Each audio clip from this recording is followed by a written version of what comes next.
नमस्कार, CSK news में आपका स्वागत है। तो दोस्तों, आज बड़ी खबर निकल के आ रही है। विधानसभा सीटों को लेकर गुपकार का विरोध प्रदर्शन, जम्मू कश्मीर के 3 पूर्व मुख्यमंत्री हुए नज़रबंद। बेहद बड़ी खबर निकल के आ रही है। दूसरी बड़ी अपडेट, पीएम मोदी के त्रिपुरा दौरे से पहले बीएसएफ अलर्ट, भारत बांग्लादेश सीमा पर बढ़ाई गई सुरक्षा, गश्त में हुआ है भयंकर इजाफा।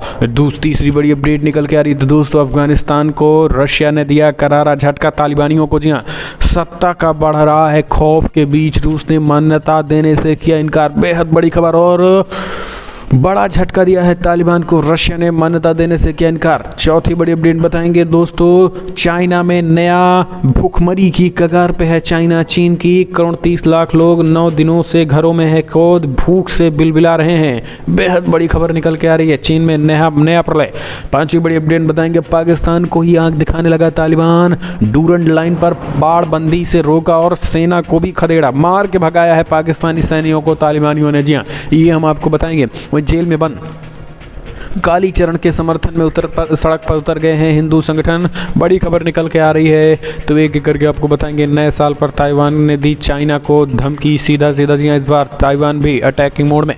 तो एक एक करके आपको बताएंगे, लेकिन उससे पहले छोटा सा निवेदन, अगर आपने चैनल को सब्सक्राइब नहीं किया तो पल पल के अपडेट के लिए चैनल को सब्सक्राइब करना ना भूले दोस्तों। दरअसल पहली बड़ी अपडेट निकल के आ रही है। आपको बता दें, विधानसभा सीटों को लेकर अब गुपकार के 3 मुख्यमंत्री फिर से हुए नज़रबंद। जी हाँ, फारूक अब्दुल्ला और महबूबा मुफ्ती उमर अब्दुल्ला को किया गया नज़रबंद। गुपकारियों को जम्मू कश्मीर में नए परिसीमन के तहत बनने वाले विधानसभा सीटों के खिलाफ शनिवार को गुपकार गठबंधन विरोध प्रदर्शन करने वाले थे, लेकिन आपको बता दें कि उससे पहले जो है उनको नज़रबंद कर दिया गया है। परिसीमन आयोग के खिलाफ प्रस्तावित विरोध को रोकने के लिए जम्मू कश्मीर के 3 पूर्व मुख्यमंत्रियों को नज़रबंद कर दिया गया है। श्रीनगर के high security zone Gupkar road, जहाँ फारूक अब्दुल्ला, महबूबा मुफ्ती और उमर अब्दुल्ला ठहरे हुए हैं, को सील कर दिया गया।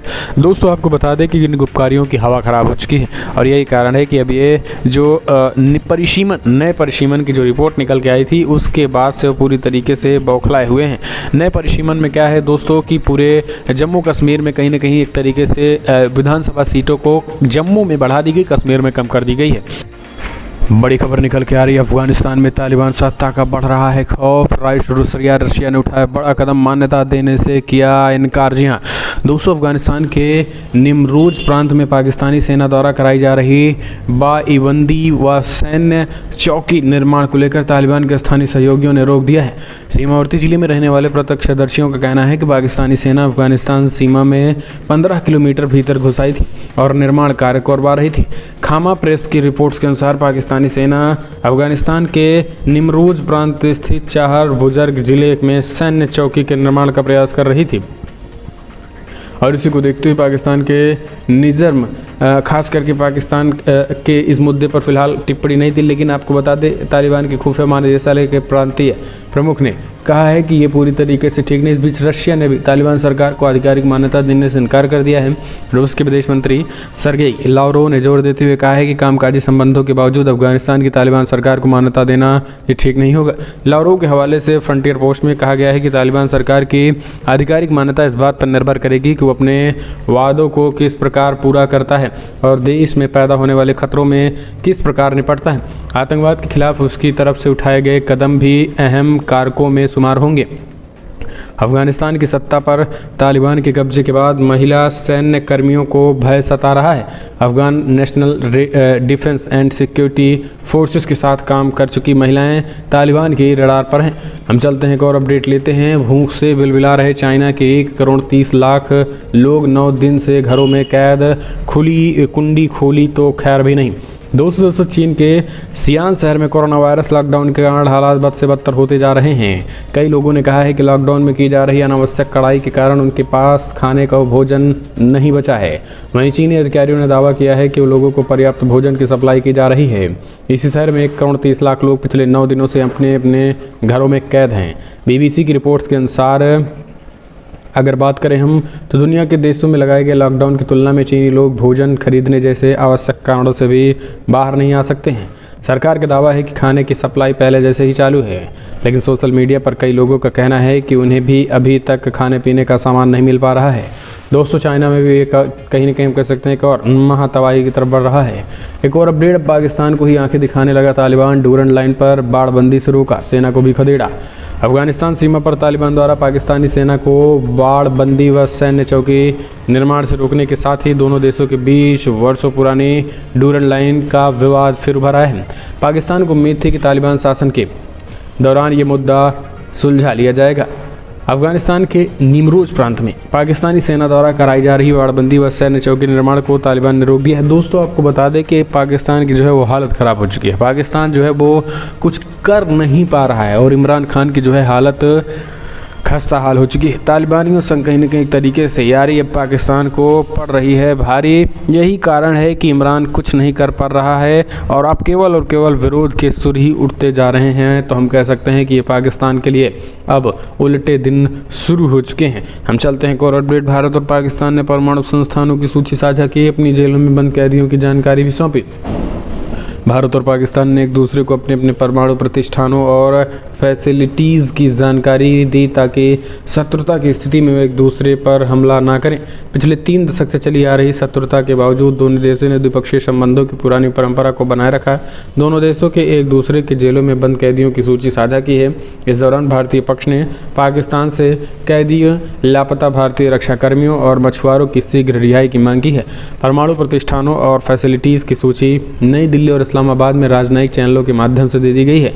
शनिवार को दोनों देशों के राजनयिकों ने परमाणु प्रतिष्ठानों की जानकारी के साथ साथ एक दूसरे पर हथियारों से हमला न करने का समझौता किया है। ये बड़ी खबर निकल के आ रही है। आपको बता दें कि शनिवार को दोनों राजनयिकों ने इस बात की समझौता किया है। भारतीय विदेश मंत्रालय ने एक बयान में कहा है कि दोनों देशों के बीच इस तरीके की सूचियों का लगातार 31वां आदान प्रदान है। सबसे पहला समझौता जनवरी 1992 में हुआ था। नई दिल्ली और इस्लामाबाद में राजनयिक चैनलों के माध्यम से जो जानकारी साझा की गई है, इसके मुताबिक भारत में वर्तमान में 282 पाकिस्तानी नागरिक कैदी और 73 मछुआरे हैं। दूसरी ओर पाकिस्तान की हिरासत में 51 नागरिक कैदी और 577 मछुआरे हैं। हम चलते हैं और अपडेट, जेल में बंद महाराज कालीचरण के समर्थन में उतरे सड़क पर हिंदू संगठन, जल्द रिहा करने की उठी मांग। दोस्तों, राष्ट्रपिता महात्मा गांधी को गाली देने के बाद जेल में बंद कालीचरण महाराज की अब रिहाई की मांग उठने लगी है। हिंदू संगठन के कार्यकर्ता सड़क पर उतरकर रिहाई की मांग कर रहे हैं। वहीं कार्यकर्ताओं ने पुलिस कमिश्नर के नाम पर ज्ञापन भी सौंप दिए हैं। बता दें कि रायपुर में आयोजित धर्म संसद में कालीचरण महाराज ने राष्ट्रपिता महात्मा गांधी के खिलाफ कई अपशब्द कहे थे। विरोध में कांग्रेस नेताओं ने टीकाकरण थाना में केस दर्ज कराया था, जिसके बाद पुलिस ने कालीचरण को हिरासत में ले लिया। अब इंदौर में संत की रिहाई की मांग उठ रही है। हम चलते हैं और अपडेट लेते हैं। दोस्तों, इस साल पर ताइवान की चीन को नसीहत, आज़ादी अपराध नहीं है, तानाशाही के खिलाफ होगा लोकतंत्र की जंग। दोस्तों, नए साल पर ताइवान के चीन को नसीहत दे दी है। ताइवान ने चीन से कहा है कि आज़ादी अपराध नहीं है, तानाशाही के खिलाफ लोकतंत्र की जंग होगी। ताइवान के राष्ट्रपति साई वेन ने शनिवार को बताया है कि चीन की तरफ से मिलिट्री और डिप्लोमेटिक दबाव की वजह से ताइवान को अपनी आज़ादी व प्रजातंत्र को लेकर काफ़ी दबाव का सामना करना पड़ रहा है। नए साल के मौके पर अपने संबोधन के दौरान राष्ट्रपति ने कहा है कि प्रजातंत्र और आज़ादी के लिए काम काज करना अपराध नहीं है। हांगकांग के समर्थन में ताइवान की स्थिति नहीं बदलेगी। अपनी चिंताओं को जाहिर करने के बावजूद मुश्किल से हासिल की गई अपनी आज़ादी और प्रजातंत्र को लेकर हम काफ़ी गंभीर हैं इसे एंजॉय भी करते हैं। ताइवान के राष्ट्रपति ने चीन का नाम लेकर कहा है कि हम ताइवान को पहले से भी बेहतर बनाएंगे और हम दुनिया को ये दिखा देंगे कि प्रजातांत्रिक ताइवान में हौसला है। हम चलते हैं और अपडेट लेते हैं। तो दोस्तों, मोदी के लिए मेरठ में 10 लाख दिए जल रहे हैं। खेती से जुड़ी बात को अब भाजपा कर रही दुरुस्त। प्रधानमंत्री नरेंद्र मोदी ने लाखों करोड़ रुपए के दिए सौगात। पीएम मोदी दिल्ली मेरठ एक्सप्रेसवे से सालवा पहुंचे और प्रधानमंत्री खेल विश्वविद्यालय का शिलान्यास भी किया है। दोस्तों, आपको बता दें कि जिस तरीके से मेरठ और पश्चिमी यूपी की बात करें तो वहाँ पर 3 कृषि कानूनों के बाद जो भाजपा के लेकर माहौल बिगड़ा था, अब वो कहीं ना कहीं ठीक होता दिखाई दे रहा है। प्रधानमंत्री नरेंद्र मोदी दिल्ली मेरठ एक्सप्रेसवे सालावा पहुंचे। प्रधानमंत्री खेल विश्वविद्यालय का शिलान्यास किया है। इस बीच आपको बता दें कि प्रधानमंत्री मोदी के लिए लगभग 10 लाख दिए जो है वो जलाए गए। मेरठ में 10 लाख दिए जो हैं। खेती से बात बिगड़ी थी, अब पीएम मोदी के लिए ये सारी चीज़ें निकल के आ रही जो कि अच्छी हो रही हैं। हम चलते हैं एक और अपडेट लेते हैं। लड़ाकों से काम नहीं हो रहा है, अब 1 लाख सदस्यों वाली फुल आर्मी बना रहा तालिबान, 80% पूरा हुआ काम। दोस्तों दरअसल अफगानिस्तान की सत्ता में आने के बाद से ही खबरें आने लगी थी कि तालिबान देश की एक सेना बनाने पर विचार कर रहा है। अपने लड़ाकों को आश्रित तालिबान ने अब 1 लाख सदस्यों वाली आर्मी बनाने का प्रक्रिया शुरू कर दी है। अफगानिस्तान में तालिबान सरकार ने, रक्षा मंत्रालय ने कहा है कि 1 लाख सदस्यों वाली नई सैन्य शक्ति बनाने की कोशिश जारी है। उन्होंने जोर दिया है कि इस्लामी अमीरात में सैन्य बलों को प्राथमिकता दी जाएगी। टोलो न्यूज के मुताबिक रक्षा मंत्रालय के प्रवक्ता इनायतुल्लाह ख्वाजा आर्मी ने कहा है कि उनका नामांकन हो जाएगा और उन्हें स्क्वाडनों में ड्यूटी के लिए भेजा जाएगा और ये प्रक्रिया लगभग 80% पूरी हो चुकी है। हम चलते हैं और अपडेट लेते हैं। तो दोस्तों बड़ी खबर निकल के आ रही है। बुली बाई ऐप, जी हाँ, दरअसल आपको बता दें मुस्लिम महिलाओं की खरीद फरोख्त, बड़ी खबर, नया ऐप निकल के आया है महाराष्ट्र में।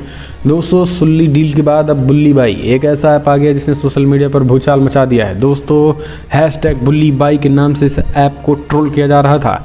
साथ ही इस ऐप ने मुस्लिम महिलाओं को भी बेहद नाराज कर दिया। यहाँ तक कि ऐप को लेकर राजनीतिक बयानबाजी भी शुरू हो चुकी है।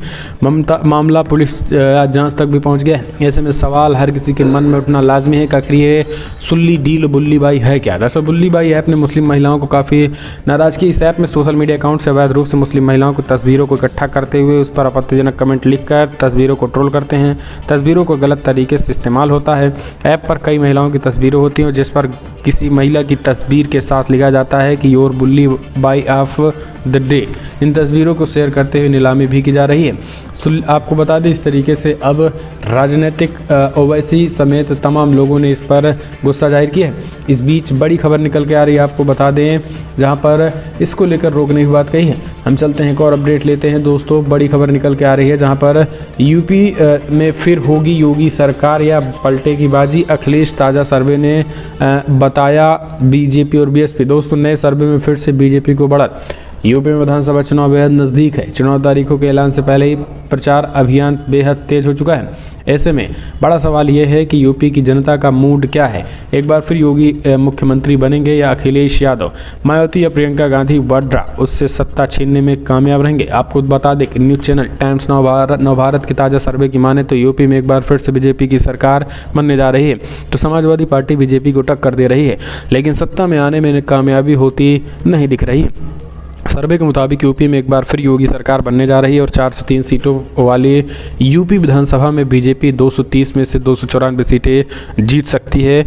ये बेहद बड़ी खबर निकल के आ रही। 230 से 230 से 249 सीटें जो है भाजपा जीत सकती है। कुछ सीटें इस बार कम रहेगी, लेकिन सरकार मुख्यमंत्री योगी आदित्यनाथ ही बनाने जा रहे हैं और मुख्यमंत्री बनेंगे तो ये बेहद बड़ी खबर निकल के आ रही है। हम चलते हैं एक और अपडेट। यूपी चुनाव से पहले भी विपक्ष को एक और झटका, सपा बसपा सहित कई दलों के नेता भाजपा में शामिल। भाजपा के प्रदेश मुख्यालय में शनिवार को सपा बसपा कांग्रेस राष्ट्रीय लोकदल के कई नेताओं ने अपने समर्थकों के साथ पार्टी की सदस्यता ग्रहण की। पूर्व प्रदेश अध्यक्ष व ज्वाइनिंग कमेटी के अध्यक्ष डॉक्टर लक्ष्मीकांत वाजपेयी व कमेटी के सदस्य दयाशंकर सिंह ने उन्हें पार्टी में शामिल कराया। सपा एसपी प्रकोष्ठ के पूर्व प्रदेश सचिव राजेश कनौजिया, पूर्व पीएसजी मनोज राय, प्रदेश कांग्रेस महासचिव ललित पाल, लोकदल नेता जगत सिंह दौसा, बसपा से सलेमपुर विधानसभा के पूर्व प्रत्याशी रणविजय कुमार भाजपा में शामिल हुए। तो दोस्तों बड़ी खबर मिलना है, लेकिन अगर आपको वीडियो पसंद आया तो लाइक करें, शेयर करें और पल पल के अपडेट के लिए चैनल को